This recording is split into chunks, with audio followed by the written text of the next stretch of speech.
Okay, तो start करते हैं अपना ये सेगमेंट, ये सफर। कौन सा? जो सफर कहीं मुकाम पे पहुंचता है। सीधी सी बात है, एक मुकाम पे पहुंचता है। ऐसे कई सफर होते हैं हमारी जिंदगी के जो हम चल पड़ते हैं, लेकिन उनका कोई अंजाम या मुकाम नहीं होता है। लेकिन इस सफर का एक मुकाम है, एक अंजाम है, और वो अंजाम है आपका सिलेक्शन। ठीक है, मतलब फाइनली इस सफर का जो अंजाम होना चाहिए वो एक सिलेक्शन होना चाहिए, एक शानदार फाइट होनी चाहिए, और आपके अंदर हमेशा ये फील होना चाहिए कि यस यू कैन, आप कर सकते हो। ऐसी फीलिंग आपके अंदर होनी चाहिए। आपका ये जो बैच है इस समय पर, ठीक है, ये जो आपके बैचेस इस समय चल रहे हैं, हमने डिफरेंट टाइप के बैचेस को लेकर के चले और आपको जोड़ करके लाए हम इस प्लेटफॉर्म पे। इस प्लेटफॉर्म पे हम क्या क्या देंगे, हमने आपको पहले ही बता दिया, फिर से आपको एक बार रिवाइज करा देते हैं, फिर से आपके दिमाग में डाल देते हैं।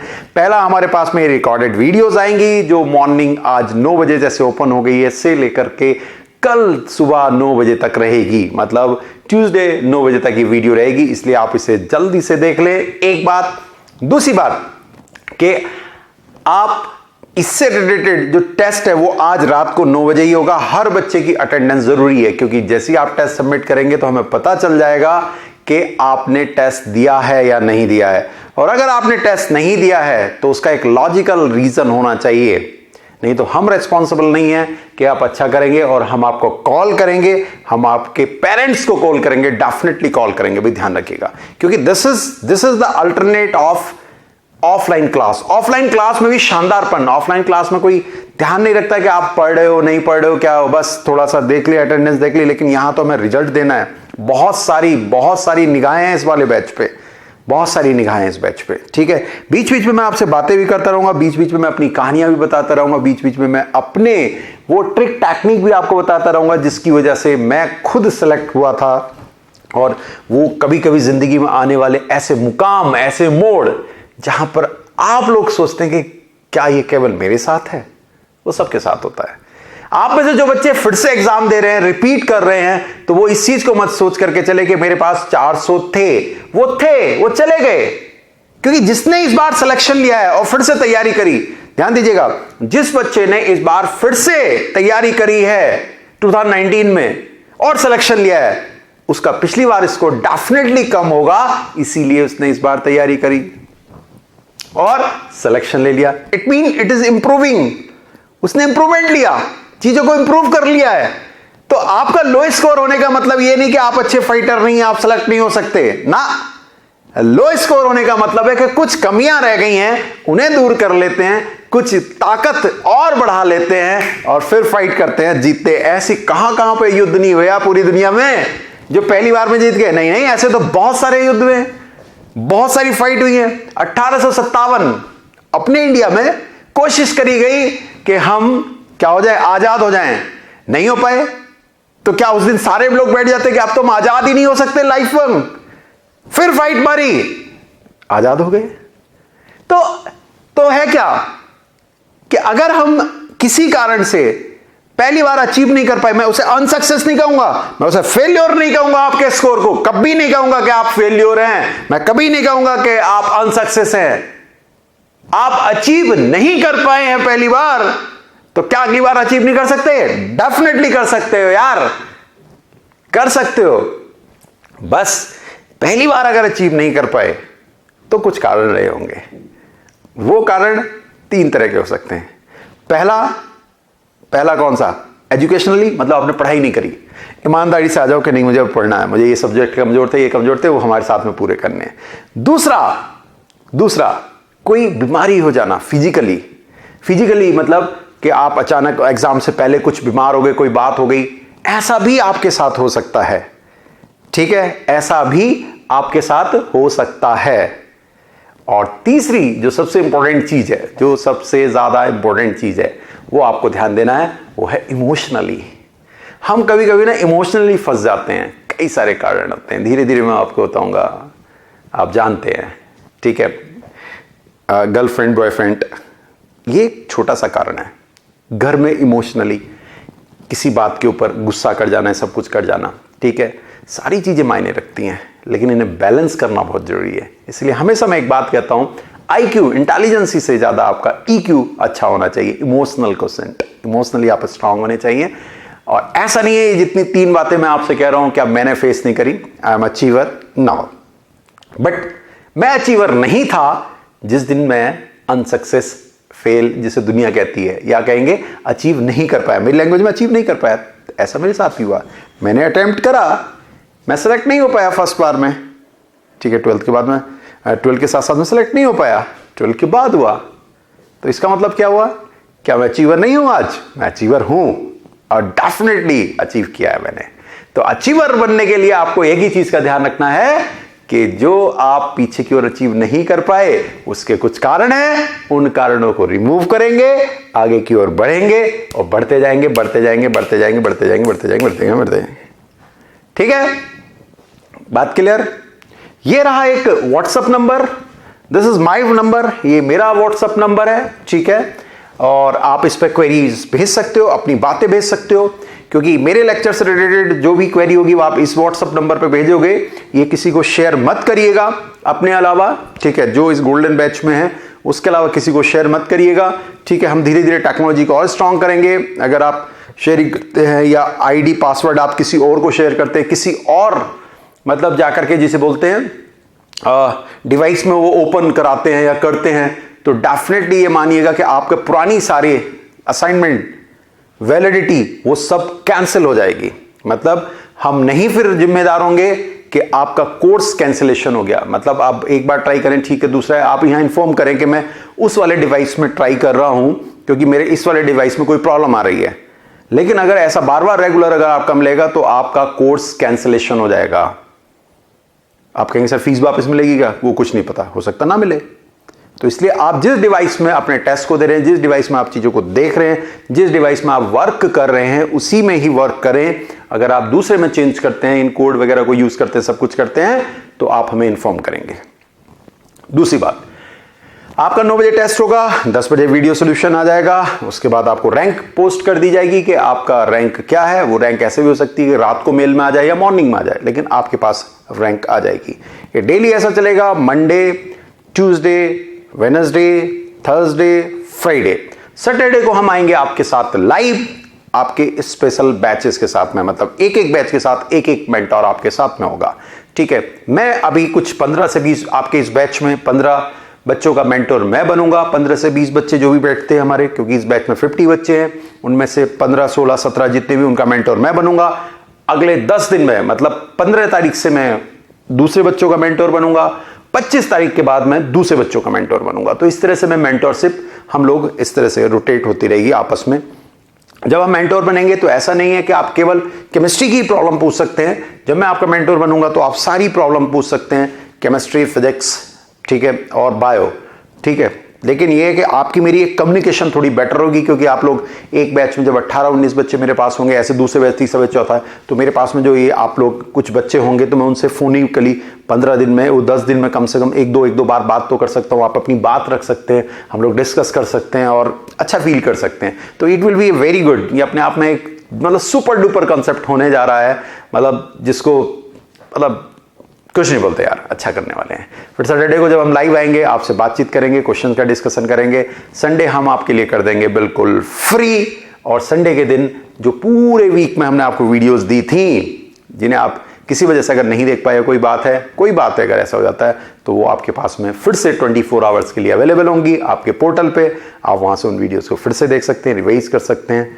ये हमारा हुआ फर्स्ट फेज।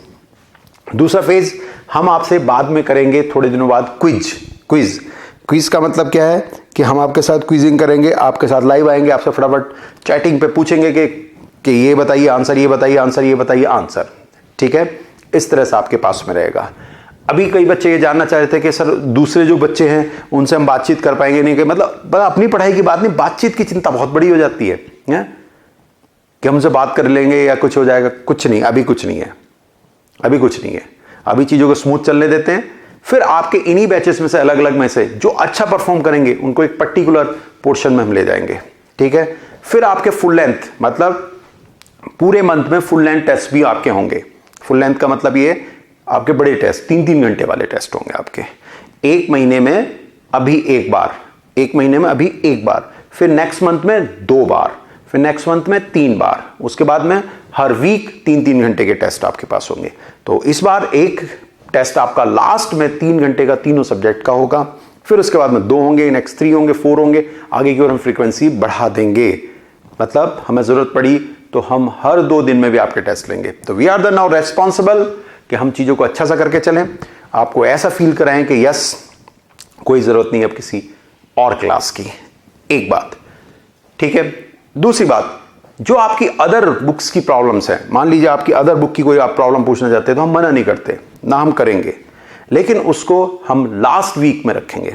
लास्ट वीक का मतलब ये है, या उसको हम डिजाइन ही कर लेंगे कि अगर मैं आपका मेंटोर हूं 17-18 दिन के लिए, तो जिस दिन मतलब 17-18 बच्चों का मान लीजिए मेंटोर हूं 10 दिन के लिए, तो 8 दिन तो हम नॉर्मल बात करेंगे, 9वें और 10वें दिन, 9th और 10th डे हम डिफरेंट बुक्स की प्रॉब्लम्स भी आपकी ले सकते हैं, कोई फर्क नहीं पड़ता है। ये हम आपको जल्दी से अपने लेक्चर में बता देंगे। या फिर मंथ के एंड में, मतलब पहला मंथ के एंड में आप किसी भी बुक से, मतलब जो मंथ का एंड होगा, जो हमारे पास में लास्ट होगा, जो हमारे पास में मंथ का बिल्कुल लास्ट वीक होगा, उसके अंदर हम प्रॉब्लम्स ले लेंगे। कौन सी वाली? आपकी कौन सी प्रॉब्लम्स ले लेंगे साहब? यस, किसी डिफरेंट बुक की। ठीक है, बातें और भी होंगी, आगे बढ़ते जाएंगे, करते जाएंगे और चलते जाएंगे। मैंने अभी सबसे पहले जो डिसाइड किया है वो 11th के पोर्शन को डिसाइड किया है, फिर उसके बाद में हम 11th का जल्दी से खत्म करके हम ऑर्गेनिक पे जब आएंगे तो ऑर्गेनिक को एक ही साइड से उठाएंगे। कहां से उठाएंगे? 11, 12, जेई, नीट वगैरह सब कुछ, इस तरह के, सॉरी जेई वगैरह की बात नहीं करेंगे, ऐसी इनऑर्गेनिक एक तरफ से उठाएंगे तो सारी कंप्लीट करेंगे। तो पहले फिजिकल को कंप्लीट कर लेते हैं, पहले 11th की फिजिकल, फिर 12th की फिजिकल, इस तरह से। ठीक है, तो यहां पर हम ट्रिक टेक्निक की बात भी कर रहे होंगे। आपकी जो मेल आईडी है उसके ऊपर देखिए, रात को 10 क्वेश्चन फिजिक्स के होंगे, 10 क्वेश्चन केमिस्ट्री के होंगे, आपका 20 क्वेश्चन का एक टेस्ट आएगा। ठीक, और 20 क्वेश्चन एज ए असाइनमेंट आपके पास आएंगे आपकी मेल पे, आपकी मेल पे। अगर उन मेल पे गए हुए क्वेश्चंस को आप सॉल्व करते हैं, उनमें किसी पे दिक्कत आती है, ठीक है, तो आपको व्हाट्सएप नंबर मैंने बताया, आप उसको ऐसे करके क्लिक करेंगे और भेज देंगे हमें। ठीक है, जहां प्रॉब्लम आती है क्लिक करेंगे, भेज देंगे। एक बात, जब आप ये वीडियो देख रहे होंगे और अगर आपको किसी तरह की कोई प्रॉब्लम आती है तो वीडियो के उस वाले पोर्शन को क्लिक करेंगे, आप मेरे व्हाट्सएप नंबर पे उसे भेज देंगे। वीडियो के उस वाले पोर्शन को क्लिक करेंगे, जो भी आपकी रिक्वायरमेंट है या जो भी आपकी क्वेरी है वो लिख करके मुझे भेज देंगे। तो ये आपको काम करना है। तो आपको क्या करना है? वीडियो देखनी, क्लिक करा जहां पे प्रॉब्लम है और उस पर लिख के क्या प्रॉब्लम है वो भेज देना है। प्रॉब्लम्स आपने करी, क्लिक करा, क्योंकि जो रात को टेस्ट होगा उसको तो वीडियो सोल्यूशन आ ही जाएगा। मतलब दुनिया में सबसे अच्छा टेस्ट अगर कोई है तो वो यही होगा। आज आसान टेस्टों से, आज आसान से बात कर रहे हैं, लेकिन चीजें बाद में खतरनाक कर दी जाएंगी, क्योंकि हमें सिलेक्शन लेना आपका। लड्डू नहीं है, ठीक है, लड्डू भी खाने, मतलब जिसके दांत नहीं होते वो भी लड्डू खा जाता है।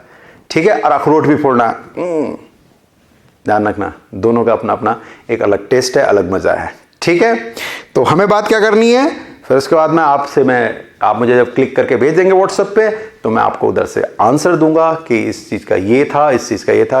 ऐसा भी हो सकता है मैं तुरंत आंसर दूं, शाम को भी दे सकता हूं, हो सकता है इसको लाइव क्लास में डिस्कस करूं, लेकिन डिस्कशन होगा जरूर। ठीक है, फिर उसके बाद में एक बहुत इंपॉर्टेंट जो आपको मुझे समझाने वाली बात थी, उसको आप ध्यान रखिएगा, जरा नोट करिएगा इस बात को जो मैं आपको बताने वाला हूं, कि ये जो हम आपको टेस्ट दे देंगे मेल्स पे, ये सारी चीजें, सारी इंफॉर्मेशन दे देंगे, उसके बाद में लास्ट में, ठीक है, जो हमने आपको पूरे वीक में पढ़ाया, जो हमने उसको पूरे वीक में पढ़ाया, उसका एक माइंड मैप टाइप का या एक उसके पॉइंटर नोट्स, मतलब थ्योरेटिकल पॉइंटर नोट्स, वो आपको दे दिए जाएंगे। फिर से समझिएगा, जो आपको पूरे वीक में पढ़ाया, सपोज करिए इस वीक में मैं एटॉमिक स्ट्रक्चर ही खत्म कर पाता हूं या और भी कुछ करता हूं, तो पूरे वीक में जो मैंने पढ़ाया, तो आपको सैटरडे की नाइट में आपकी मेल पे खटाक पॉइंटर्स के रूप में पूरा एटॉमिक स्ट्रक्चर आ जाएगा। मतलब पूरी की पूरी पढ़ाई एक तरफ और वो पॉइंटर एक तरफ, और एग्जाम में उन्हीं से आना।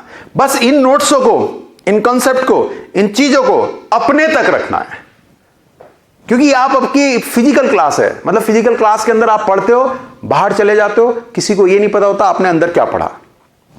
बिल्कुल ये बात है ना, आप किसी एक्स कोचिंग में जाते हो, उसके दरवाजे में घुसे, अंदर जो पढ़ के आते हो वो बाहर किसी को नहीं पता चलता।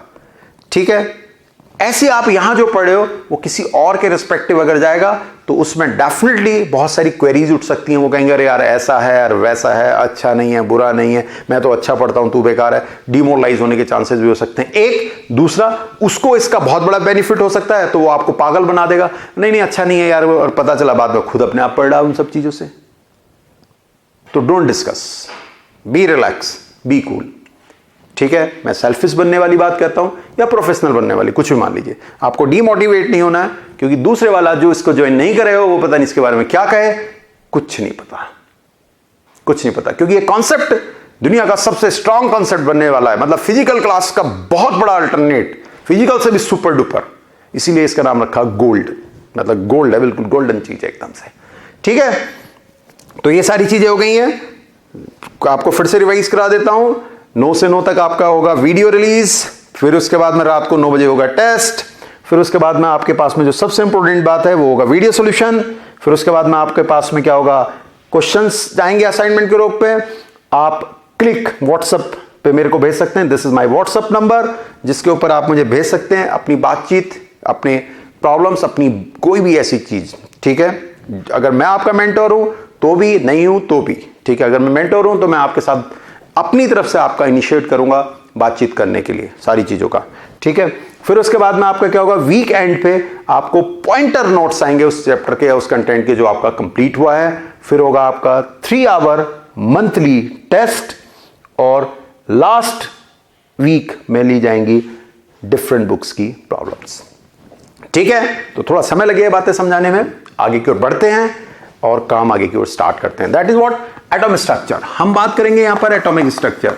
हम एटॉमिक स्ट्रक्चर की जब बात करेंगे तो सबसे पहले हमें यह जानना जरूरी है कि आखिरकार इस वाले चैप्टर में हमारी वेटेज क्या है। तो ध्यान रखिएगा, मैं सबसे पहले आपको वेटेज बताया करूंगा।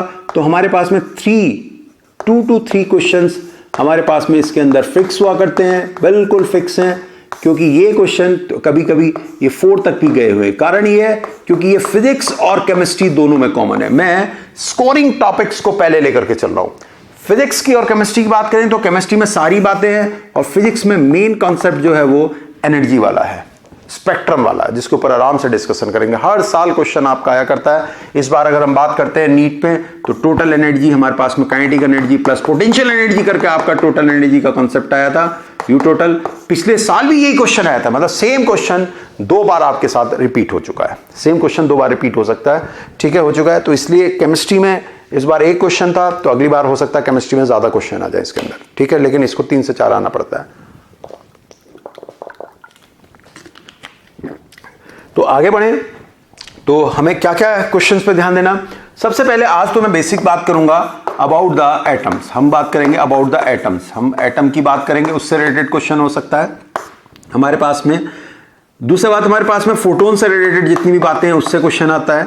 फिर उसके बाद में हमारे पास में जो होता है इसके अंदर कुछ रूल्स हैं, जैसे हुंड्स रूल, आवाउ रूल, ठीक है, पॉली, ये हमारे पास में कॉन्सेप्ट्स होते हैं, उनसे रिलेटेड क्वेश्चन हुआ करता है। फिर उसके बाद में हमारे पास में हुआ था क्वांटम नंबर, हमारे लिए बड़ा इंपॉर्टेंट है।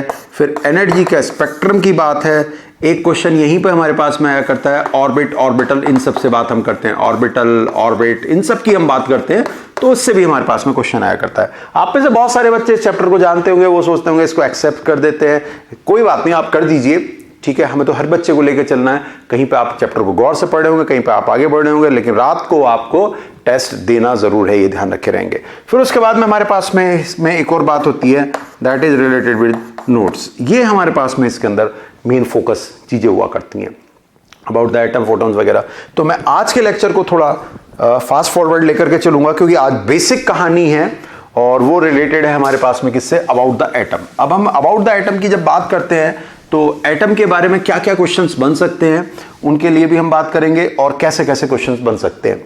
तो हम एटम की जब कहानी बात करेंगे तो एटम के अबाउट द एटम, मतलब पहली बात मेरी चल रही है अबाउट द एटम वाली बात। अबाउट द एटम वाली बात हम देखते हैं, अगर अपने नोट्सों में या किसी भी चीज में देख करके चलते हैं तो हमारे पास में सबसे पहले बात आती है, क्या दिया होता है हमारे पास में, रेडियस की बात होगी, radius of nuclear radius of atom की बात हो सकती है।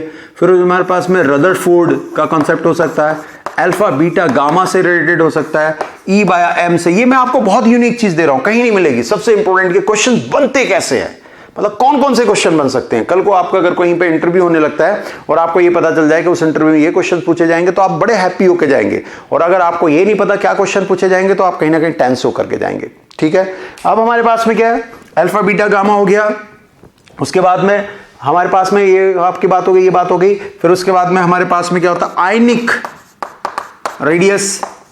ठीक है, फिर हम बात करेंगे iso electronic, main iso electron, iso हमारे पास में क्या होता है, आइसो इलेक्ट्रॉनिक की बात करता है, या कभी कभी हमसे बात करा करता है कि बताइए कि हमारे पास में ये कितने हैं, न्यूट्रॉन्स कितने, प्रोटॉन्स कितने, इनमें आइसोबार कौन है, आइसोटोन्स कौन सा, इस तरह की बातें भी हमारे पास में देखने को मिला करती हैं। और भी छोटी छोटी सी इसके अंदर बातें हैं जिनके ऊपर आज हम डिस्कस करेंगे अबाउट द एटम। फिर उसके बाद में हम डिस्कस करेंगे आज ही, किसके ऊपर डिस्कशन करेंगे साहब, आज ही हमारा डिस्कशन होगा फोटोन के ऊपर। ठीक है, हमारा डिस्कशन होगा फोटोन के ऊपर, ध्यान रखेंगे इस चीज को। ठीक है, चलिए, तो अबाउट द एटम की बात आती है, इस वाले कॉन्सेप्ट को आगे बढ़ाते हैं और अबाउट द एटम पे पहुंच जाते हैं। ठीक, चलिए अबाउट द एटम पे बात करते हैं। अबाउट द एटम हमें क्या कहता है, किस तरह से कहता है, उसके ऊपर हम अब डिस्कशन करना स्टार्ट करते हैं। तो अब अबाउट द एटॉमिक स्ट्रक्चर की, अबाउट द एटम बात करते हैं तो सबसे पहली बात हमारे पास में क्या आती है, मेरे पास न्यूक्लियस है, न्यूक्लियस के चारों तरफ इलेक्ट्रॉन घूमते हैं, इलेक्ट्रॉन घूमते हैं तो इस जिस जगह पर घूमते हैं उसका नाम हुआ करता है, इसकी तीन बातें होती हैं। पहली बात हम इसको कहते हैं, अब मैं सब जानते हैं, ऑर्बिट कहते हैं, या इसी का नाम क्या कहते हैं, सेल कहते हैं, या इसी का नाम हमारे पास में क्या होता है, एनर्जी का लेवल हुआ करता है।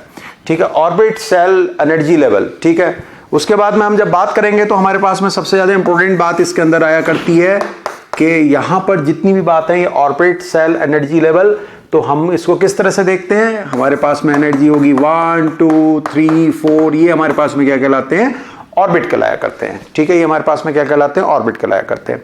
इसी का दूसरा नाम हुआ करता है KLMN, इस तरह से।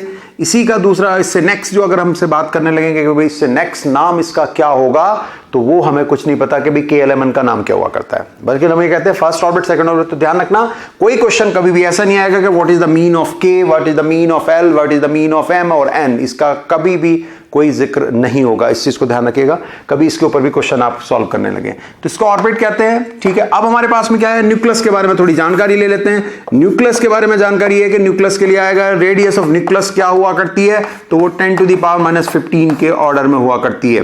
रेडियस ऑफ एटम हमारे पास में किसी के रेस्पेक्टिव भी कितना होता है, 10⁻10 मीटर का होता है। ये क्वेश्चन भी बना करता है।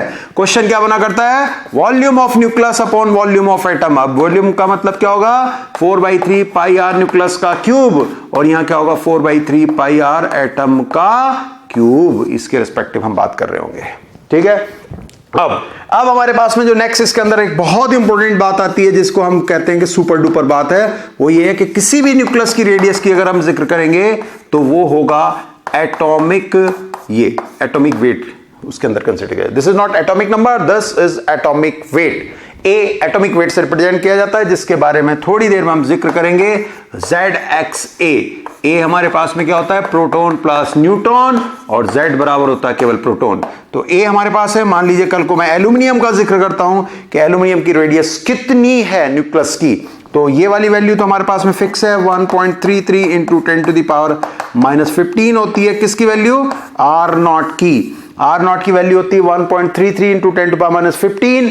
ए हमारे पास में एल्यूमिनियम है, और एल्यूमिनियम के लिए हमारे पास में ए की वैल्यू होगी 27 जैसी आप यहां लगाओगे तो क्या होगा, R0 27 की पावर 1/3 मतलब 3R0, ये हमारे पास में है। ठीक है, तो ये हमारे पास में जो चीजें दी हुई हैं वो बहुत इंपॉर्टेंट है। कौन सी वाली, ये रेडियस के रिस्पेक्टिव याद रखना, वॉल्यूम का रिस्पेक्टिव। देखिए जब भी मैं आपको पढ़ा रहा हूँ आपकी मैं बहुत आसानी करूंगा। देखिए ऑर्गेनिक में तो बैंड बजा देनी, इनऑर्गेनिक में सीधे सीधे बोलते हैं, ज्यादा कुछ मुझे नहीं पता। लोग बोलते हैं कि पितामह है आप, ऑर्गेनिक इनऑर्गेनिक पितामह है। फिजिकल में क्या होता है, फिजिकल के भी हम ठीक ठाक हैं, ना मैं पितामह हूं ना कुछ हूं। फिजिकल में बस कैलकुलेशन आती है, वहां ट्रिक्स थोड़ी सी कम है, लेकिन कैलकुलेशन ट्रिक तो मैं आपको बताता रहूंगा। और ऑर्गेनिक इनऑर्गेनिक तो आप चिंता भूल जाओ, जिंदगी में भूल जाओ कि ऑर्गेनिक इनऑर्गेनिक नाम का कोई टॉपिक होता है। ऐसे मारोगे फटाफट उड़ा करके तो टॉपिक नजर नहीं आएगा आपको। ठीक है, तो ये हमारे पास में बात हो गई, ये रिलेटेड हो गई किससे, रेडियस से, न्यूक्लियस से, ये वाली बात। अब इसका नेक्स्ट पार्ट या नेक्स्ट सेगमेंट आता है, वो नेक्स्ट सेगमेंट या नेक्स्ट पार्ट हमारे पास में ये है कि जब इलेक्ट्रॉन मूव करता है चारों तरफ, जब इलेक्ट्रॉन मूव करता है चारों तरफ तो उसके पाथ का जिक्र आया करता है कि आखिरकार उसका पाथ कैसा होता है। क्या वो सर्कुलर पाथ है जैसा हमने दिखाया? ये हमने दिखा रखा सर्कुलर पाथ नहीं, वो सर्कुलर पाथ नहीं है, वो इस तरह से मूव करता है ऐसे, जस्ट लाइक ए वेव। ठीक है, जस्ट लाइक ए वेव। तो वो इसकी तरह जब मूव करता है तो यहां से लेकर के यहां तक का एक वेव हो गया। तो मैं अगर आपसे बात करूंगा तो ये हमारे पास में एक वेव है, ये वाली वैल्यू हमारे पास में क्या है, ये लैम्डा है, और ये एक वेव हमारे पास में डेवलप होती है। ठीक है, अब अगर मैं यहां बात करता हूं तो ये एक लैम्डा है, ये एक लैम्डा है, ये एक लैम्डा है, ये एक लैम्डा, तो कितने लैम्डा हो रहे हैं? 1 2 3 4, यहां 4 लैम्डा पैदा हो रहे हैं, ये 4 लैम्डा पैदा हुए हैं, तो ये 4th ऑर्बिट होगा। अगर 4 लैम्डा पैदा हो रहे तो 4th ऑर्बिट, 5 लैम्डा पैदा हो रहे तो 5th ऑर्बिट, 6 लैम्डा आपके तो 6th ऑर्बिट आपके पास में होगा, ध्यान रखे रहेंगे। तो मेरे पास में जितने लैम्डा पैदा होंगे उस हिसाब से, जैसे कल को अगर मेरे पास में कोई ये कहता है ऐसे करके ये दिया हुआ, ये दिया हुआ, ये दिया हुआ, ये दिया हुआ, ये दिया, मान लीजिए ऐसा कुछ है, तो जो ऊपर निकला उनको गिनते जाइए, क्योंकि नीचे वाला और ऊपर वाला मिलाकर के 1 कहलाएगा, ऊपर वाला और नीचे वाला मिलाकर के 1 कहलाएगा। तो ऊपर वालों को गिन लो, 1 2 3 4 5 6 7, दिस इज 7th ऑर्बिट, ये अपने आप में 7th ऑर्बिट कहलाता है। ये 7वां ऑर्बिट है हमारे पास में जो इस समय पे है, ये 7वां ऑर्बिट है। ठीक है, अब हम जानते हैं ये सर्कमफ्रेंस है पूरी, ये लैम्डास है। ठीक है, मान लीजिए मेरी सर्कमफ्रेंस में रेडियस जो है इसकी ऑर्बिट की वो r है, तो ये वैल्यू कितनी होगी? 2 पाई r, जो पूरी सर्कमफ्रेंस है वो कितनी होगी? 2 pi r is equal to क्या होना है आपका? लैम्डा। लेकिन कौन सा लैम्डा? N lambda. अब आप एन लैम्डा की बात करेंगे कैसे? मान लीजिए ये वाली रेडियस आपकी जो है वो सेकंड ऑर्बिट की है, तो ये सेकंड हो जाएगा क्योंकि 2 लैम्डा बनेंगे। अगर उसकी बात करते हैं, इसकी बात करते हैं, कितने? 1 2 3 4, हमारे पास में यहां पर 4 लैम्डा बने हुए हैं, 4 लैम्डा बने हैं, तो इसका मतलब हमारे पास में क्या होने जा रहा है? 2 pi r is equal to 4 lambda. मतलब ये तो वैल्यू हो गई 2 पाई r के बराबर, और लैम्डा कितने हैं मेरे पास में? 4 हैं, तो 2 pi r is equal to 4 lambda. मतलब ये टोटल सर्कमफ्रेंस 2 पाई r जो पूरी दूरी है, 2 पाई r जो है ये मेरी पूरी दूरी है, ये कितने लैम्डा के बराबर है? 1 2 3 4, ये लैम्डा ही तो होता है, ये नहीं गिनते हम ना, ये गिनते हैं ये दूरी। तो ये दूरी कौन सी? ये वाली, ये वाली, ये वाली, ये वाली, ये वाली, ये वाली, ये वाली, 4 लैम्डा। तो ये हमारे पास में इस तरह से क्या बन रहा है? 2 pi r is equal to L lambda का एक कंसेप्ट बन जाया करता है। तो दूसरा क्वेश्चन हमारे पास में ये हो गया। मैं आपको बार बार बताऊंगा क्वेश्चंस कैसे बनते चले जाते हैं। ठीक है, यहां पर ये बात नहीं हो रही हो कि डिस्कवरी ऑफ इलेक्ट्रॉन बताइए, ये सब आप जानते हैं। ठीक है, इनका जिक्र हम नहीं करेंगे, इसकी बात आपको पता होनी चाहिए। डिस्कवरी ऑफ इलेक्ट्रॉन, उनका चार्ज, उनका मास, ये सारी बातें जो होती हैं कि E हमारे पास दे रखा, P दे रखा, N दे रखा है, इसका चार्ज कितना हुआ? 1.6 into 10 to the power minus 19। कैसा? नेगेटिव। ये पॉजिटिव में कितना होगा? 1.6 into 10 to the power minus 19, और न्यूट्रल में कितना होगा? 0। मास की बात होगी तो कितना होगा? 9.1 into 10 to the power minus 31 KG में, और यहां कितना होगा? 1.66 into 10 to the power minus 27 KG में, 1.67 into 10 to the power minus 27 KG में। मतलब अगर मैं बात करने लगूंगा तो सबसे भारी जो होता है वो न्यूट्रॉन होता है, भारी जो होता है वो न्यूट्रॉन हुआ करता है, ध्यान रखे रहेंगे। ठीक है, आगे की बात जो हमारे पास में होती है वो होती है ईंट पर नाच। इसका क्या मतलब है भाई? ई का मतलब इलेक्ट्रॉन, टी का मतलब थॉमसन ने निकाला था। पी का मतलब प्रोटॉन, र का मतलब रदरफोर्ड ने प्रोटॉन को निकाला था, प्रोटॉन को रदरफोर्ड ने। नाच, न्यूट्रॉन को चैडविक ने डिस्कवर किया था। तो ये हुआ ईंट पर नाच, मतलब इनकी डिस्कवरी किसने की थी। लेकिन यहां पर जो क्वेश्चन होता है सबसे ज्यादा इंपॉर्टेंट वो ये आया करता है E/m रेशियो बताइए। मतलब जो आपका क्वेश्चन आता है वो आपका आता है E/m, इलेक्ट्रॉन बाया m नहीं, E/m का मतलब यहां पे हुआ करता है चार्ज ओवर मास, मतलब जो भी आपको दिया हुआ है उसका चार्ज ओवर मास। E का मतलब यहां इलेक्ट्रॉन का चार्ज नहीं है, इलेक्ट्रॉन नहीं है, ध्यान रखिएगा। यहां पर E का मतलब है चार्ज अपॉन मास। बताइए चार्ज अपॉन मास का रेशियो किस किस का जिक्र करता है? अल्फा का, बीटा का, गामा का, प्रोटॉन का, न्यूट्रॉन का, इलेक्ट्रॉन का, किसी का भी कर सकता है। तो अल्फा कौन होता है? अल्फा होता है 2He4, मतलब हीलियम का न्यूक्लियस। हीलियम का न्यूक्लियस का मतलब है हीलियम का न्यूक्लियस का मतलब क्या हुआ? हीलियम का न्यूक्लियस क्या हुआ भाई? हीलियम हमारे पास में है, हीलियम के अंदर हमारे पास में क्या है? प्रोटॉन कितने? 2 हैं। न्यूट्रॉन कितने? 2 हैं। और बाहर की ओर 2 ही क्या है? इलेक्ट्रॉन है। आपने दोनों इलेक्ट्रॉन निकाल दिए तो बचे क्या रह गए? 2 प्रोटॉन 2 न्यूट्रॉन।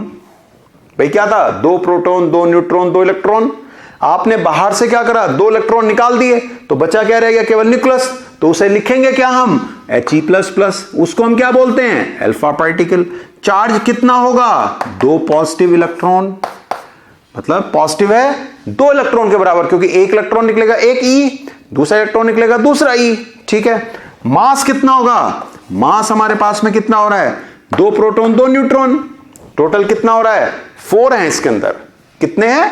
4 हैं। अब 4 की बात करेंगे तो प्रोटॉन का मास और न्यूट्रॉन का मास ऑलमोस्ट सेम है, तो हम ऐसे भी कह सकते हैं कि इसके अंदर जो मास होगा प्रोटॉन का 4 गुना। क्यों?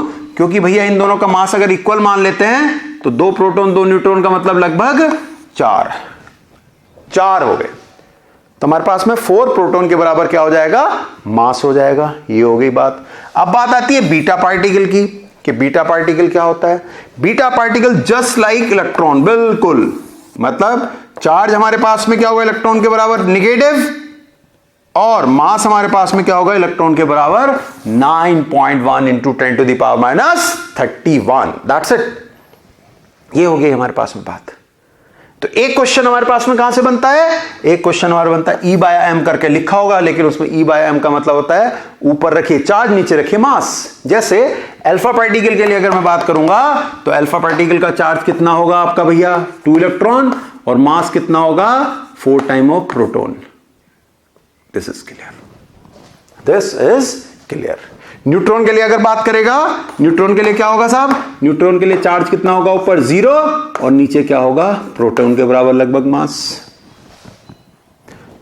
प्रोटॉन के लिए कितना होगा? प्लस इलेक्ट्रॉन का चार्ज अपॉन नीचे प्रोटॉन का। इलेक्ट्रॉन के लिए कितना होगा? यहां नीचे नीचे नीचे सब अब तक प्रोटॉन थे, वहां इलेक्ट्रॉन का मास आ जाएगा, ऊपर एक चार्ज होगा। ये हमारे पास में होता है। तो पहला सेगमेंट रेडियस से रिलेटेड, दूसरा सेगमेंट आपका 2πr = n लैम्डा से रिलेटेड, तीसरा सेगमेंट आपका E/m से। तो एक एक करके मैं आपको बातें बता रहा हूं कि क्वेश्चन आते कहां से हैं। Yes, this is important. अब हम करेंगे एक्सपेरिमेंट। कौन सा? रदरफोर्ड। अब रदरफोर्ड अपने बारे में कुछ जानकारियां देगा। अब रदरफोर्ड एक्सपेरिमेंट से रिलेटेड क्वेश्चन शुरू होते हैं। तो अब नेक्स्ट इज रदरफोर्ड एक्सपेरिमेंट। बिल्कुल भी एसी नहीं चल रहा, पता है? ये देखो, ये पसीना, खून पसीने की कमाई हो रही है आज, मतलब खून पसीने की पढ़ाई है। नहीं, खून तो नहीं है, लेकिन पसीने की पढ़ाई जरूर है। देखो, ठीक है, लेकिन लगा हुआ। मैंने कहा यार एसी खराब है, फूका पड़ा है। अगर मैं दिखा दूं कैमरे से, बिल्कुल आग लगी पड़ी है इसके अंदर, ठीक है, लेकिन हम लगे पड़े हैं। क्यों? क्योंकि हमें अपने बच्चों को पढ़ाना है। आज सही होगा, कल सही होगा, परसों सही होगा, कोई फर्क नहीं पड़ता, लेकिन भैया पढ़ाना है, जम के पढ़ाना है। देखा जाएगा जैसा होगा, ठीक है। चलिए, तो अब शुरू करते हैं इससे नेक्स्ट वाला। तो अभी तक मैंने बात करी थी आपसे किस चीज़ की? मैंने आपसे कहा था यार, बात ये करी थी कि एसी नहीं चल रहा, ठंड लग रही है। नहीं साहब, एसी नहीं चलेगा तो क्या होगा? पसीना आएगा, गर्मी आएगी, ठीक है। तो कंफर्ट जोन में रह करके पढ़ना है और आराम से पढ़ना है।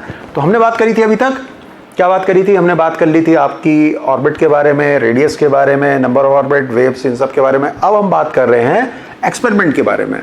वो एक्सपेरिमेंट हमारे पास में क्या है? ये रहा मेरा न्यूक्लियस और ये रहा मेरा रदरफोर्ड।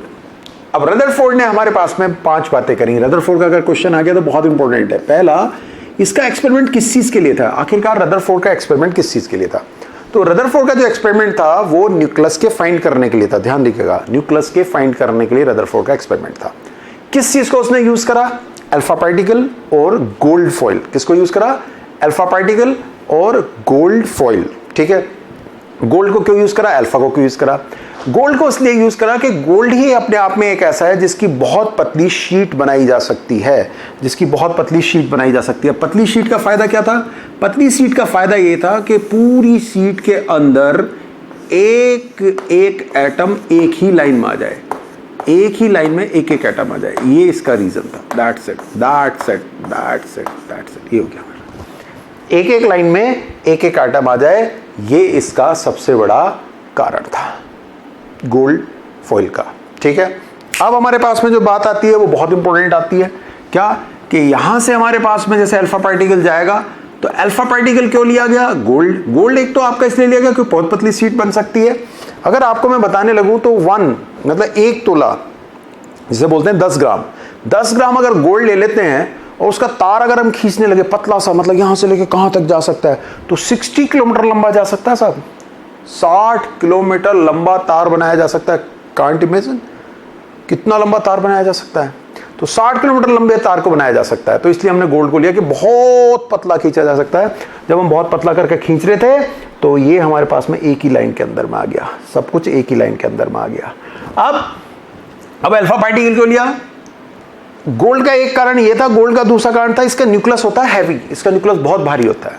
न्यूक्लियस भारी होने का मतलब ये है कि अगर हमारे पास कोई चीज भारी है तो उस पर अगर हम बहुत जोर से टक्कर मारेंगे तो वो नहीं जाएगी, हम पीछे हट जाएंगे। वैसे दीवार है, हम बहुत जोर से धक्का मारते हैं तो दीवार नहीं उधर जाएगी, अगर वो अपने आप में मजबूत है, हम धक्का करके आ जाएंगे। तो जो अल्फा पार्टिकल्स आपके आ रहे थे, जब वो न्यूक्लियस की तरफ अप्रोच कर रहे थे तो न्यूक्लियस को नहीं तोड़ पाए, न्यूक्लियस से वो डाइवर्ट हो गए। क्यों डाइवर्ट हो गए? क्योंकि न्यूक्लियस यहीं पर फिक्स है। अब अल्फा पार्टिकल्स क्यों लिए?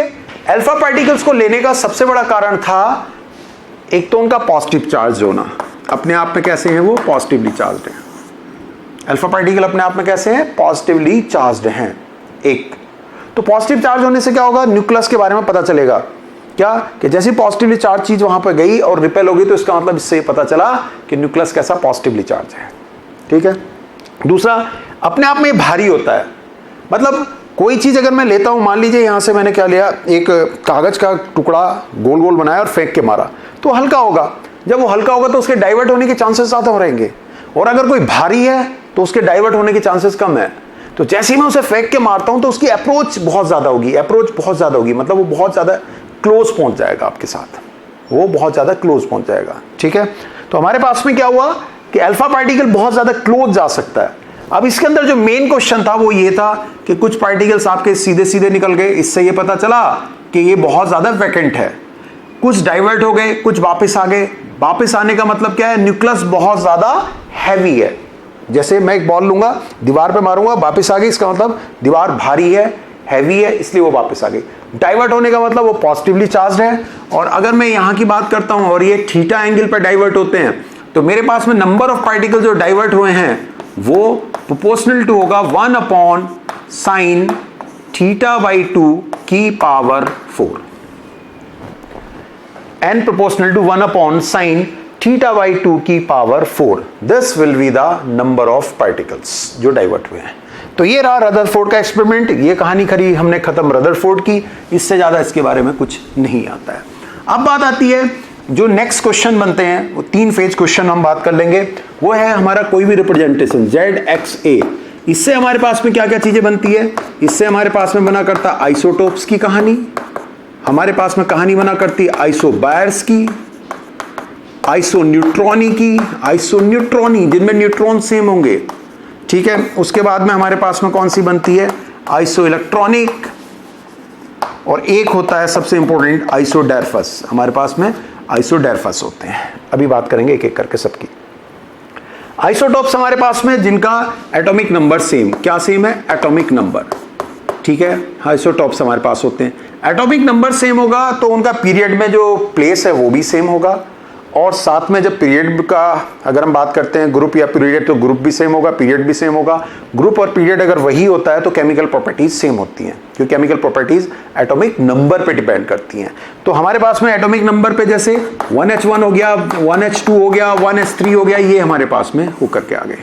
जब हम आइसोबार्स की बात करेंगे तो 6C14 हो गया, 7N14 हो गया, ये मेरे पास में क्या कहलाएंगे? आइसोबार्स कहलाएंगे। ये हमारे पास में आइसोबार्स कहलाया करते हैं, ध्यान रखेंगे। अब आइसोन्यूट्रॉनी की बात आती है तो 6C14 हो गया, 8O16 हो गया। तो यहां बात करेंगे 14 - 6 कितना आएगा? 8, और यहां क्या होगा? 16 - 8, ये भी कितना होगा? 8। ये भी 8 है, ये भी 8 है। मतलब न्यूट्रॉन्स हमारे पास में बेसिकली अभी बताया था ना आपको, ये A होता है, पहले भी लिखा रखा है। A = क्या होता है? प्रोटॉन प्लस न्यूट्रॉन, और Z को हम क्या बोलते हैं? प्रोटॉन। तो हमारे पास में क्या होगा? इसमें से अगर प्रोटॉन को सेपरेट कर देंगे, मतलब इसमें से अगर हम इसको सेपरेट कर देते हैं तो बचेगा क्या? वहां पर न्यूट्रॉन बचेगा। वहां पर क्या बचेगा? न्यूट्रॉन बचेगा। तो ये कुछ बातें आपको ध्यान रखनी है। न्यूट्रॉन कैसे होगा, this minus this is equal to neutron, this minus this is equal to neutron. ये हमारे पास में न्यूट्रॉन की कहानी हो गई। तो यहां भी हमने बात पूरी कर दी, यहां भी बात पूरी कर दी, यहां भी बात पूरी कर दी। अब आइसो इलेक्ट्रॉनिक की बात करते हैं। तो आइसो इलेक्ट्रॉनिक की कहानी बड़ी इंपॉर्टेंट होती है। कैसे, इलेक्ट्रॉन्स हमारे पास में सेम है, बहुत सही बात है, लेकिन उसके साथ साथ एक और इंपॉर्टेंट बात है कि अगर मेरे पास में कहीं पर जैसे CO दे रखा है और मेरे पास N2 दे रखा है, तो मेरे पास में ये कितना 6 + 8 कितना हो रहा है 14, और यहाँ 7 + 7 कितना हो रहा है 14। यहाँ नंबर ऑफ एटम्स कितने 2 हैं, यहाँ भी नंबर ऑफ एटम्स 2 हैं। जब नंबर ऑफ एटम्स सेम होते हैं, ठीक है, और आपके नंबर ऑफ इलेक्ट्रॉन भी सेम होते हैं, तो उसका एक कुछ स्पेशल नाम हुआ करता है, वो मैं आपको नोट्सों में जरूर लिख करके दूंगा, जो आपको लास्ट में मिलेंगे नोट्स इस वीक के एंड पे, तो वहां पर आपको पता चलेगा कि इसका नाम क्या हुआ करता है। तो इसको यहां रोक देते हैं, चाहे इसे सस्पेंस मानिए कुछ भी मानिए, ठीक है। अब जो एक बहुत बड़ी कहानी इसके अंदर आती है वो ये आती है, अगर वो ये आयनिक रूप में हो जाए, जैसे Al+3 है या Na+ है, हमसे कहता है कि ये आइसोइलेक्ट्रॉनिक है, बिल्कुल सही बात है। एल्युमिनियम के अंदर इलेक्ट्रॉन्स होते हैं 13, सोडियम के अंदर इलेक्ट्रॉन्स होते हैं 11। Al+ का मतलब क्या, 3 इलेक्ट्रॉन निकाल दिए गए, कितने इलेक्ट्रॉन बचे 10। Na+ का मतलब क्या है, 1 इलेक्ट्रॉन निकाल दिया, बचे कितने 10। यहां 10 इलेक्ट्रॉन, वहां 10 इलेक्ट्रॉन्स, यहां 10 वहां 10, तो आइसोइलेक्ट्रॉनिक कहलाते हैं। अब इन आइसोइलेक्ट्रॉनिक के अंदर हमसे पूछ लेता है कभी कभी रेडियस, कि आखिरकार किसकी रेडियस बड़ी है किसकी छोटी है। तो हमारे पास में क्या होगा कि एल्युमिनियम की बात करेंगे तो एल्युमिनियम में प्रोटॉन कितने 13, सोडियम में प्रोटॉन कितने 11, इलेक्ट्रॉन कितने 10। तो न्यूक्लियस हमारे पास में यहां है और यहां इलेक्ट्रॉन्स हैं, तो इलेक्ट्रॉन्स तो 10 है, अंदर कौन है प्रोटॉन्स। अगर मेरे पास में प्रोटॉन्स होंगे ज्यादा, अगर मेरे पास में प्रोटॉन्स होंगे ज्यादा तो अट्रैक्शन ज्यादा लगेगा, साइज छोटा हो जाएगा। फिर से समझिएगा, अगर मेरे प्रोटॉन्स होंगे ज्यादा तो अट्रैक्शन ज्यादा लगेगा, साइज छोटा हो जाएगा। प्रोटॉन्स होंगे कम, अट्रैक्शन कम होगा, साइज छोटा नहीं हो पाएगा, साइज छोटा नहीं हो पाएगा।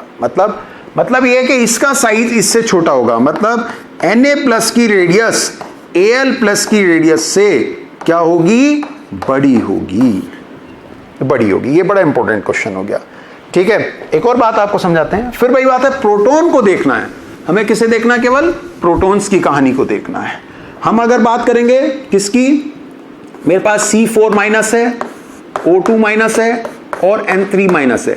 यहां मेरे पास में इलेक्ट्रॉन 10 10 10, यहां प्रोटॉन्स कितने हैं 6 8 7। यहां पर हमारे पास में बात क्या निकल करके आती है कि यहां पर प्रोटॉन्स का नंबर क्या है, कम है। फिर वही बात है, नंबर ऑफ प्रोटॉन्स कितने 6 हैं, इलेक्ट्रॉन 10 10 10, 6 है तो अट्रैक्ट नहीं होंगे, 8 है तो अट्रैक्शन ज्यादा होगा, अट्रैक्शन ज्यादा होगा तो साइज छोटा।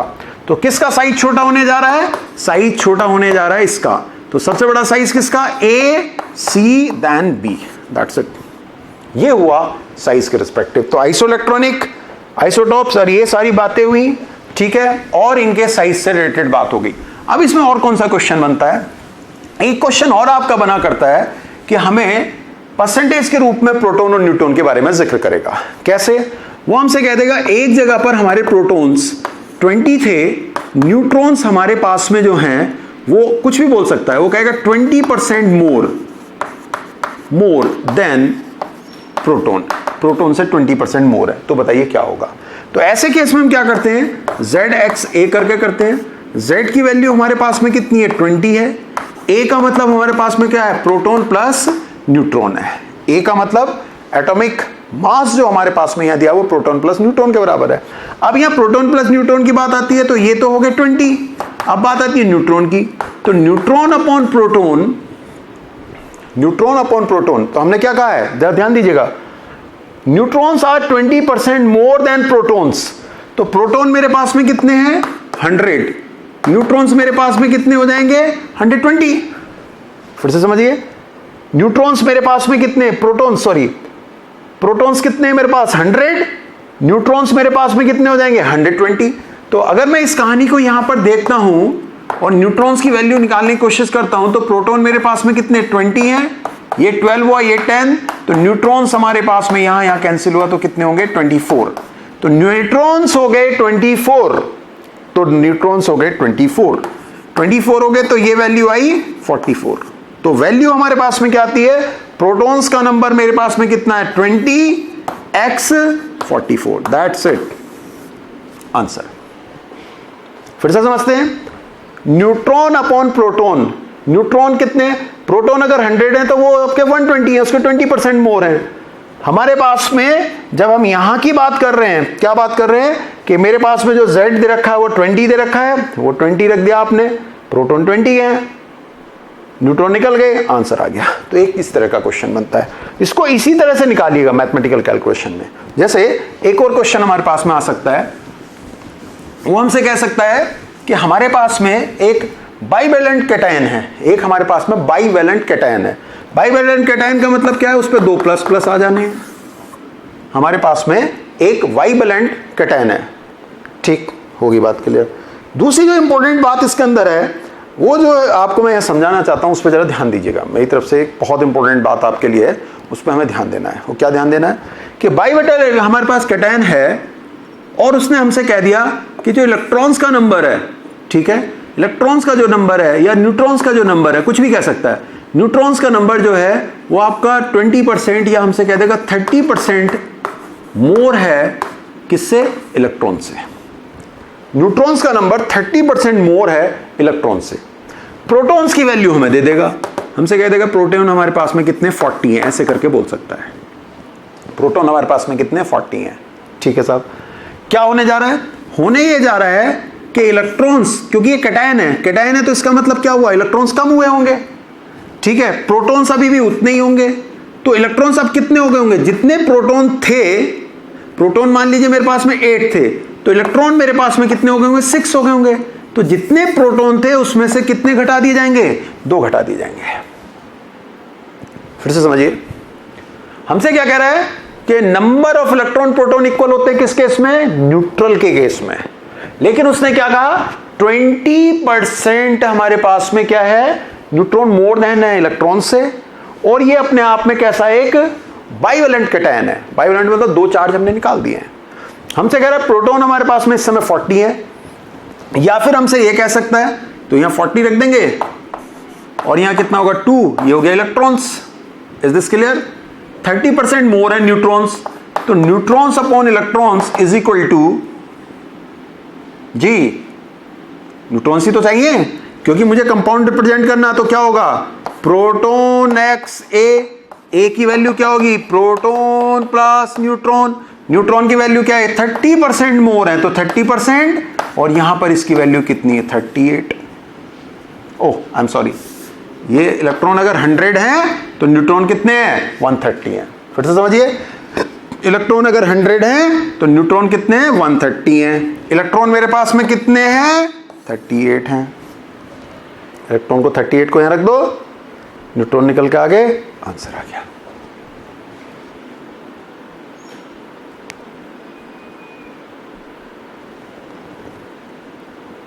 सॉल्व।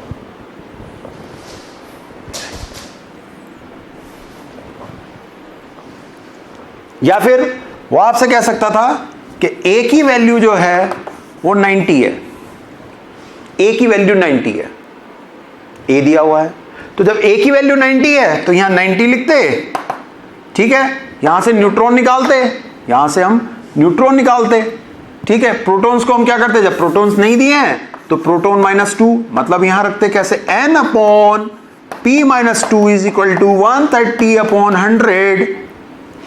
बोलो, न्यूट्रॉन को प्रोटॉन के टर्म्स में यहां रखते, यहां से प्रोटॉन निकल करके आता, फिर आंसर बनाते। मान लीजिए वैल्यू आपकी 34 आती 0.5, तो इसे 34 रखते। अगर वैल्यू आपकी 37.8 आती तो इसे 39 रखते, वो 38 रखते, ऐसे करके। समझ रहे बात को, तो हम इस तरह से लेकर चलते।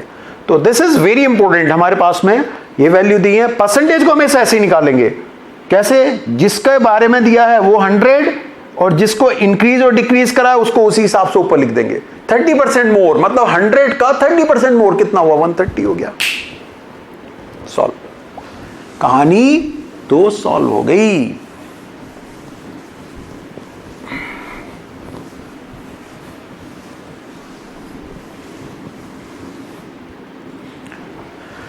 चलिए तो यहां तक हमने कुछ बातें करी हैं, इसी के ऊपर बेस आपका टेस्ट होगा, बहुत सारी बातें होंगी जो आपको सॉल्व करनी होंगी, इसी के ऊपर बेस आपका असाइनमेंट होगा।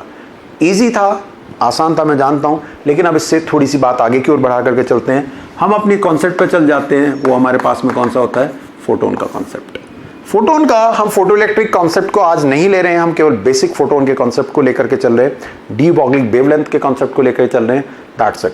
हम इन्हीं कॉन्सेप्ट को लेकर के आज बात करेंगे, इससे आगे की बात अभी नहीं करेंगे, ध्यान रखे रहेंगे। तो फोटोन के कॉन्सेप्ट में वो क्या कहा गया? फोटोन के कॉन्सेप्ट में हम इधर उधर की बातों पे नहीं जाएंगे।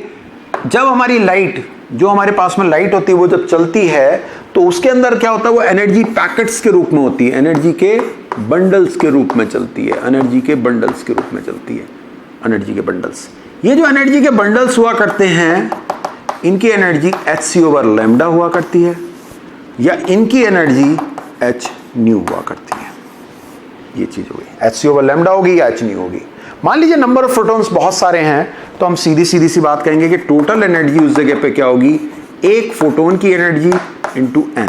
ठीक है, बहुत ज्यादा नहीं समझाते, इसको कहते हैं प्लैंक कांस्टेंट। वैल्यू होती है 6.6 इंटू 10⁻⁻34। इसकी मल्टीप्लिकेशन बड़ी आसान है। अगर हम hc की मल्टीप्लिकेशन लेना चाहते हैं, हम चाहते हैं hc/λ में hc की मल्टीप्लिकेशन पता चले, तो 6.6 इंटू 10⁻⁻34 और ये होगा 3 इंटू 10⁸, और यहाँ लैम्डा की कोई ना कोई वैल्यू आपकी निकल के आ जाएगी।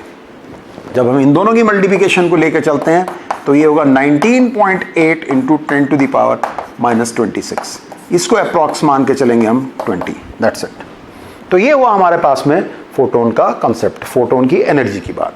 ठीक है, अब इसकी वैरायटी क्या होती है? यहाँ फोटो इलेक्ट्रिक इफेक्ट को नहीं लेके चल रहे, मैं आपसे बोल रहा हूँ। तो इसकी वैरायटी क्या होती है, उस वैरायटी को एक एक करके हम डिस्कस कर लेते हैं। तो हमने क्या कहा, उसने ये बात बताई, इसकी डिटेलिंग में बार बार कहना, बहुत ज्यादा जाने की कोई जरूरत नहीं है। ठीक है, कुछ ऐसा नहीं आएगा कि बहुत डिटेल की हम बात कर रहे होंगे।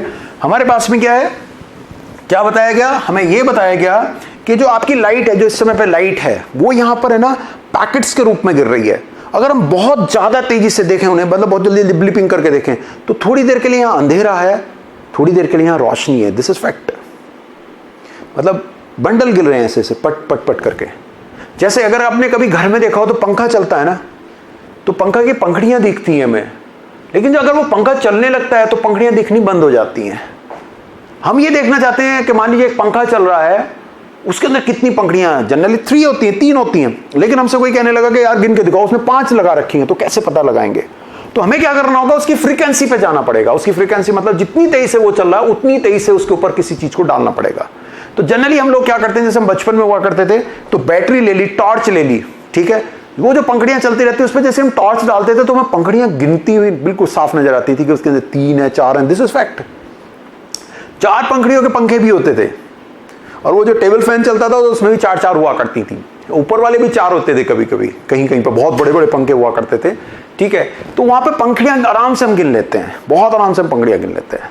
तो यहां की बात आपको, जो मैं आपको बताना चाह रहा हूं, वो ये समझाना चाह रहा हूं कि अगर मैंने उसकी फ्रीक्वेंसी मैच कर ली, जैसे क्या होता है, एक पहिया चल रहा है ऐसे करके, बहुत तेजी से एक पहिया चल रहा है, आप उसको पकड़ेंगे हाथ टूट जाएगा। तो अगर पहिया अगर चल रहा होता है, कोई भी चीज ऐसे चल रही होती है, तो उसे कैसे पकड़ते हैं? उसी के साथ ऐसे, यस। लेकिन अगर कोई चीज ऐसे चल रही है और मैं ऐसे पकड़ूं तो चोट लग जाएगी। तो उसी के साथ, मतलब उसी की फ्रीक्वेंसी के हिसाब से हम चलने लगते हैं। तो वहां पर भी हमारे पास यही कहानी है कि जितनी तेजी से, जिस फ्रीक्वेंसी से 1 सेकंड में जितनी बार वो गिर रहे, पट पट पट पट पट, उतनी बार अगर हम उसको देखें, आंख बंद करें, खोले बंद करें, तो हमें एक एक करके दिखाई देगा। This is fact. डिटेल आपको आगे बताऊंगा मैं इसके बारे में, अभी तो इतनी सी बात बता रहे थे। तो फोटोन अगर कहीं पर आता है, फोटोन लाइट आई, आकर के वो 2 और फोटोन्स में टूट गया।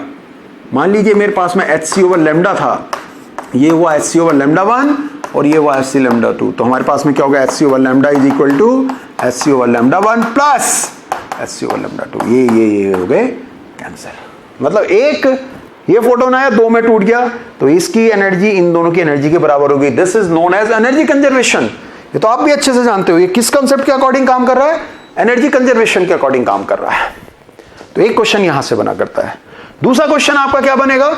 दूसरा क्वेश्चन आपका बनेगा कि एक हमारे पास में कोई एनर्जी सोर्स है, उससे हमारे पास में उसने कहा 20 जूल एनर्जी आती है, तो आपको बताना है वहां की वेवलेंथ ऑफ फोटोन क्या है। तो बड़े आराम से बता देंगे। कि हमारे पास में H over lambda is equal to उसकी एनर्जी, यहां से वेवलेंथ पता चल जाएगी। हमसे कहेगा एक जगह पर एक सोर्स से कुछ फोटोन निकल रहे हैं जिसकी 100 एंगस्ट्रॉम, जिसकी एनर्जी 100 एंगस्ट्रॉम वेवलेंथ से एसोसिएटेड है।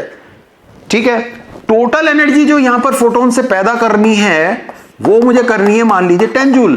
तो हमसे पूछेगा बताइए कितने फोटोन्स होंगे, आखिरकार कितने फोटोन्स की जरूरत पड़ेगी। तो हमारे पास में कितना हो जाएगा, 10 is equal to n into H C over lambda. 10 is equal to n into 6.6 into 10 to power minus 34, 3 into 10 to the power 8, और लेमडा की वैल्यू कितनी होगी 100 into 10 to the power minus 10। That's it, ये photons हो गए। मतलब एक photon की एनर्जी मेरे पास में ये हो गई, जो कि यहां से एक फोटोन निकल रहा है। ये क्या हो रहे हैं, नंबर ऑफ फोटोन्स हो रहे हैं। एक फोटोन की एनर्जी आपने लगा दी, नंबर ऑफ फोटोन्स आपने निकाल लिए, सब नंबर ऑफ फोटोन्स निकाल लिया आपने कि इतनी एनर्जी पैदा करने के लिए कितने फोटोन्स की जरूरत पड़ती है। चौथा सवाल जो इसका बनता है वो कौन सा बनता है, चौथा सवाल इसका बनता है कि अगर हमारे पास में कोई सोर्स है उससे 20 वॉट एनर्जी पैदा करनी है तो कितने फोटोन्स लिमिट होंगे। तो मेरे पास में लैम्डा की वैल्यू उठा ली मैंने, यहां से 1000 एंगस्ट्रॉम हो गया। तो कितना होगा, वॉट में एनर्जी क्या होगी 20 joule per second, n into H C over lambda. ये उठा के रख दीजिए यहां, ये उठा के रख दीजिए यहां, n आ गया। आंसर कितना आएगा, इतने फोटोन पर सेकंड। फिर से इतने फोटोन पर second, this will be the answer. ये मेरे पास में आंसर आएगा,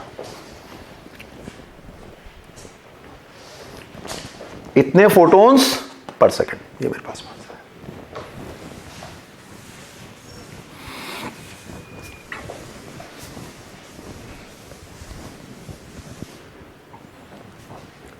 ठीक है, अब इसका सबसे interesting question, D boggling wavelength, dual nature of particle. Dual nature of particle आपका क्या कहता है, अगर एक पार्टिकल बहुत तेज स्पीड से मूव कर रहा है, ध्यान रखिएगा, अगर एक पार्टिकल बहुत तेज स्पीड से जा रहा है, ठीक है, तो उसका जो पाथ है वो वेव फॉर्मेशन में चलने लगता है। वो वेव नहीं बनता, ऐसा नहीं कि मैं दुष्यंत कुमार अगर बहुत तेज से दौड़ूंगा तो मैं टूट करके वेव बन जाऊंगा, नहीं नहीं, मैं वेव नहीं बनूंगा या कोई भी वेव नहीं बनता। उसका पाथ जो होता है वो वेव टाइप का फॉर्मेशन करने लगता है। तो वो जब वेव टाइप फॉर्मेशन में आएगा, लाइट पार्टिकल होना चाहिए, हल्का पार्टिकल, तो उसकी एक वेवलेंथ पैदा होगी, उसकी एक वेवलेंथ पैदा होगी। ठीक, अब अगर ये वेव फॉर्म में आ गया तो इसके अंदर एक एनर्जी होगी, उस एनर्जी को हमने कैसे देना है, एच सी ओवर लेमडा से। उस एनर्जी को हमें कैसे देना है, एच सी ओवर लेमडा से। ठीक है, हम जानते हैं energy is equal to, in general क्या होता है, एम वी स्क्वायर हुआ करता है। एनर्जी को जब हम v से डिवाइड करेंगे तो कितना बनेगा, एम वी बनेगा। एनर्जी को जब v से डिवाइड करेंगे तो क्या बनेगा, एम वी बनेगा। ये एम वी किसके बराबर है, ये एम वी हमारे पास में मोमेंटम के बराबर है। M V is momentum, energy upon V, that's it. अब हमारे पास में क्या, अगर कहीं भी एनर्जी दी है, कहीं भी एनर्जी दी है, उसे स्पीड से डिवाइड कर दिया तो मोमेंटम बनता है आपका। कहीं भी एनर्जी दी हुई है, ये वाली एनर्जी दी है, इसको स्पीड से डिवाइड कर दीजिए, क्या बनेगा, मोमेंटम बनेगा। तो P बराबर एज ए वेव मोमेंटम ये है, एज ए वेव मोमेंटम क्या होता है, h ओवर लैम्डा होता है, और as a particle momentum mv हुआ करता है। तो अगर एक मास है, वो मास स्पीड से जा रहा किसी स्पीड से, तो उसका मोमेंटम कितना होगा, mv होगा। और वो जब वेव फॉर्मेशन बना ले रहा है, जब वो वेव वाली स्टाइल में चल रहा है, तो वो क्या होगा, h ओवर लैम्डा होगा। इसका मतलब ये दोनों चीज एक ही की हैं, तो mv इज इक्वल टू क्या होने जा रहा है, h over lambda. This is known as de Broglie wavelength concept. इसको हम डी बॉगलिक वेवलेंथ कहते हैं। ये आपके पास आ गया। अब इसके अंदर जो वेराइटी ऑफ प्रॉब्लम्स होती हैं वो 5 तरह की होती हैं। क्या, मास दिया हुआ, स्पीड दिया हुआ, लैम्डा दिया, निकल के आ गया। दूसरा काइनेटिक एनर्जी देगा। काइनेटिक एनर्जी क्या है? Half mv square. Kinetic energy क्या है? Half mv square. Half mv square kinetic energy है, तो 2 of kinetic energy is equal to mv square. 2 of kinetic energy into m बराबर क्या होगा? m square v square. ये बहुत इंपॉर्टेंट है, ये बहुत इंपॉर्टेंट है जो मैं आपको बता रहा हूं। इज इक्वल टू क्या होगा? mv हो जाएगा। तो लैम्डा इज इक्वल टू क्या होगा? h over root 2 kinetic energy into m। मतलब लैम्डा अब मास और काइनेटिक एनर्जी पे डिपेंड करने लगा। अगर वो कहेगा कि 2 पार्टिकल हैं, इस तरह से 2 पार्टिकल मूव कर रहे हैं सेम काइनेटिक एनर्जी से और उनके मास दिए हैं, तो सेम मतलब ये सेम है, मास रख दीजिए। आपसे पूछेगा लैम्डा का रेशियो बताइए, या एक का लैम्डा इतना है तो दूसरे का बताइए। कभी आपसे कहेगा दोनों की स्पीड सेम है, तो स्पीड सेम है तो यहां सेम करेंगे, फिर मास यहां लगाना पड़ेगा। बस ध्यान रखिएगा वहां अपॉन m है, यहां रूट m होगा। गड़बड़ हो जाती है जल्दबाजी में इस चीज में।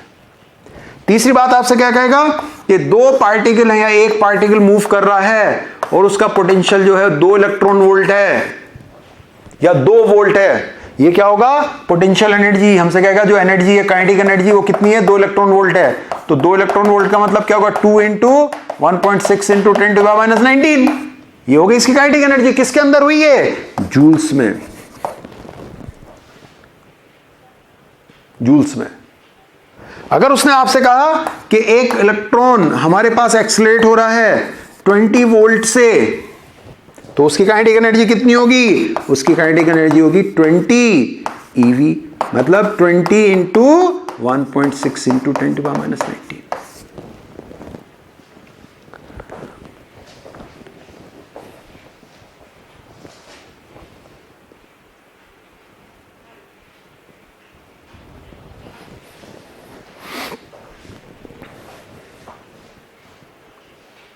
इस चीज का आप ध्यान रखेंगे। क्या है? अगर मेरे पास में काइनेटिक एनर्जी 2 इलेक्ट्रॉन वोल्ट है, काइनेटिक एनर्जी 2 इलेक्ट्रॉन वोल्ट है, तो इसको क्या करेंगे? जूल्स में कन्वर्ट करने के लिए 1.6 इंटू 10⁻19 ये जूल में कन्वर्ट करेंगे। और काइनेटिक एनर्जी मेरे पास में अगर दी हुई है 20 वोल्टेज से एक्सीलरेट करा, 20 वोल्टेज से एक्सीलरेट करा, तो भैया काइनेटिक एनर्जी होगी 20 इंटू ई इंटू वी, मतलब 20 इंटू 1.6 इंटू 10⁻19। दिस इज, ये हमारे पास में सेगमेंट आता है। तो ये था हमारा आज का लेक्चर। लेक्चर की कंटिन्यूटी बनी रहेगी, बातें बनी रहेंगी, चीजें चलती रहेंगी। आपको टेस्ट देना है 9 बजे, मतलब वीडियो रिलीज आज 9 बजे मॉर्निंग में भले से हो गई है, लेकिन आज ही रात मंडे को ही आपको टेस्ट देना है। 10 बजे तक आपको टेस्ट देना है, या जो भी इस पर टाइमिंग लिखा होगा, आपको सबको प्रेजेंट होना है। और उसके बाद हम जो वीडियो सोल्यूशन देंगे, फिर रैंक देंगे। आप में जहां जहां इस वीडियो में जहां जहां पे प्रॉब्लम आ रही थी, आपको वहां पे स्क्रॉल करके फोटो खींचेंगे, हमें भेजेंगे और सजेशंस भी देंगे। बेसिक चैप्टर से शुरुआत करी है, छोटी छोटी बातों को आपको ध्यान दिलवाने की कोशिश करी है मैंने यहां पर।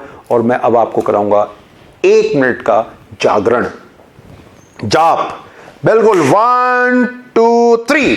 तो सबसे पहले मैंने आपको पढ़ाया था क्या चीज? सबसे पहले मैंने आपको पढ़ाया था भैया, सीधी सीधी सी बात है, radius of atom, radius of nucleus. Radius of atom कितनी थी? 10⁻⁻10, और न्यूक्लियस की कितनी थी? 10⁻15। फिर मैंने आपको यहां बताया था कि बताइए R is equal to R0 A की पावर 1/3। R0 की वैल्यू कितनी थी? 1.33 इंटू 10⁻15। किसके लिए? न्यूक्लियस के लिए। A हमारे पास में एल्यूमिनियम के लिए लिया था कितना? 27। यहां पर बात करी थी वॉल्यूम की, volume of nucleus upon volume of atom, 4/3 pi R cube करके। हमारे पास में क्या होगा? दोनों में R क्यूब का रेशियो आएगा। कल को आने वाले समय में एरिया के बारे में भी आ सकता है, पाई R स्क्वायर का रेशियो पूछा जाता है। This was for what? Nucleus. ये हमारे पास न्यूक्लियस और एटम के रिस्पेक्टिव था। अब उसके बाद उससे नेक्स्ट चीज हमारे पास में जो चीज हुई थी, वो मैंने आपसे सेकंड वाली बात करी थी। क्या बात करी थी? कि ये तो हो गई बात साइज यूज वगैरह की। फिर उसके बाद में बात आई थी हमारे पास में Q अपॉन M, जिसे E/M से दिखाते हैं। E वहां होता है चार्ज, M होता है वहां पे मास। अल्फा पार्टिकल के बारे में बात करी थी, beta particle, gamma, proton, neutron. Alpha particle में क्या होता है? 2 चार्ज पॉजिटिव इलेक्ट्रॉन के बराबर और 4 मास प्रोटॉन के बराबर। ये ध्यान रखेंगे, बीटा और इलेक्ट्रॉन सेम होते हैं। अगर भारी की बात करते हैं तो न्यूट्रॉन थोड़ा सा भारी हुआ करता है एज कंपेयर टू प्रोटॉन।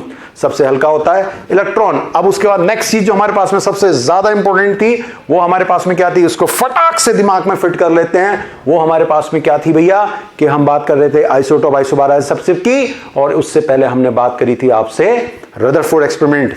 उसके अंदर किसको यूज करा, गोल्ड को यूज करा, क्योंकि वो सबसे पतली लेयर बना सकता है। न्यूक्लियस एक ही लाइन में आ सकते हैं, एटम पूरा एक ही लाइन में आ सकता है, डाइवर्ट हो जाता है। क्यों, क्योंकि अल्फा पार्टिकल पॉजिटिव है, न्यूक्लियस भी पॉजिटिव है। जो डाइवर्ट होते हैं तो उसका नाम था क्या, n proportional to 1 upon sin theta by 2 की power 4, n proportional to 1 upon sin theta by 2 की power 4, that was the number of diverted।